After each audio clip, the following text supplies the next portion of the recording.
आप पर कार्रवाई होती है तो आपको लगता है सियासी है, वहीं सिसोदिया अगर जेल चले जाते हैं तो आपको लगता है बहुत बड़े भ्रष्टाचारी हैं।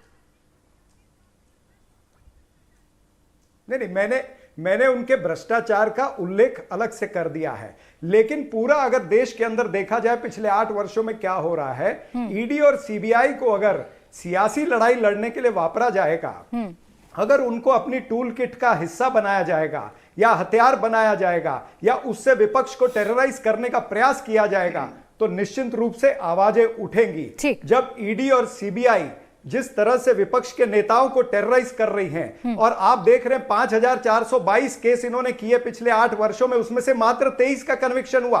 0.5% कन्विक्शन रेट है ईडी का। और पिछले 4-5 वर्षों के अंदर अगर 4 गुना केस बढ़ते हैं और उसमें 95% मात्र विपक्ष के ऊपर केस होते हैं, तो निश्चित रूप से सवाल पूछे जाएंगे। फ्रीडम ऐप से सीखकर आपने पौधशाला की शुरुआत की है क्या? अगर ऐसा है तो आप अपने पौधों को 1 करोड़ फ्रीडम ऐप के जो ग्राहक हैं उन्हें बिना किसी खर्चे के आप उसे बेच सकते हैं। ठीक है, सवाल पूछे जाएंगे, लेकिन एक चुनौती शलमड़ी त्रिपाठी जी ने अभी दी थी, उस चुनौती का मैं जिक्र करूं सापरा साहब, उससे पहले एक रिएक्शन तमाम जो मेरे साथ खास मेहमान है उनका मैं ले लेती हूं। खलीकुर रहमान जी, नाम सामने आ रहा है, साउथ की लॉबी कहा जा रहा है, साउथ के लोगों से बात हुई खुलकर के, कविता का नाम सामने आ रहा है, उसे एक सियासी एजेंडा बताना बिना जांच के साबित हुए तमाम चीजों को, क्या ये ठीक है आपकी नजर में? जी देखिए, मैं ये कहना चाहूँगा कि जहाँ तक शराब घोटाले का मामला है, इससे हमारी जो नेता है कविता जी का दूर दूर तक कहीं ताल्लुक नहीं, और ये सब जो है आरोप की बिना पे ये सब कार्रवाई की जा रही है, और ये कहा और सुने की बिना पे। पहले मनीष सिसोदिया जी के ऊपर कार्रवाई की गई, फिर उसके बाद फिर वहां से जो कुछ भी नाम सामने आए और फिर सीबीआई ने कहा कि उन्होंने कविता जी का जिक्र किया था। उसके बाद फिर आए हैदराबाद, 11 दिसंबर को कविता जी से उन्होंने पूछताछ की, और जो सीबीआई को डिटेल्स चाहिए थे, जो सीबीआई को डिटेल्स दरकार थे, कविता जी ने वो पूरे इंफॉर्मेशन सीबीआई को दे दिए थे। उसके बाद फिर से जब कविता जी ने महिला आरक्षण के मामले के बारे में बात की, और 10 यानी आज के दिन वहां पे जंतर मंतर पे जब प्रोटेस्ट का उन्होंने तारीख तय की।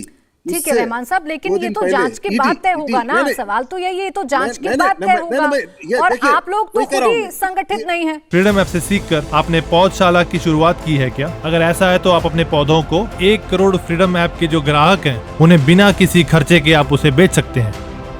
आप लोग तो खुद ही संगठित नहीं है। विपक्ष की एक चिट्ठी होती है, उस चिट्ठी पर कुछ लोग साइन करते हैं, कुछ लोग साइन नहीं करते हैं, यानी कुछ लोग मान रहे हैं ईडी सीबीआई ठीक काम कर रही है, कुछ लोग मान रहे हैं ठीक काम नहीं कर रही है।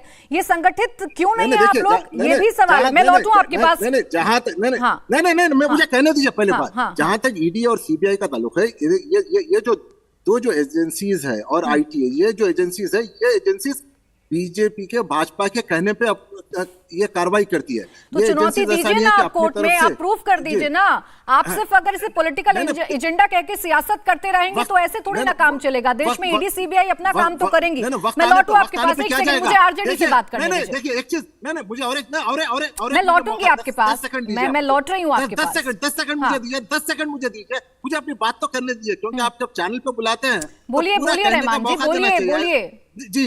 देखिए, जहां तक विपक्ष के रहते, जब तक विपक्ष में रहते हैं उनके ऊपर आरोप लग जाते हैं और उनको एक्यूज माना जाता है। जैसे ही वो भाजपा ज्वाइन कर लेते हैं, फिर वो बिल्कुल दूध के धुले बन जाते हैं। इंडिया टीवी हर वक्त हर जगह डाउनलोड करने के लिए सर्च करें India TV news Google play store या ऐप स्टोर पर।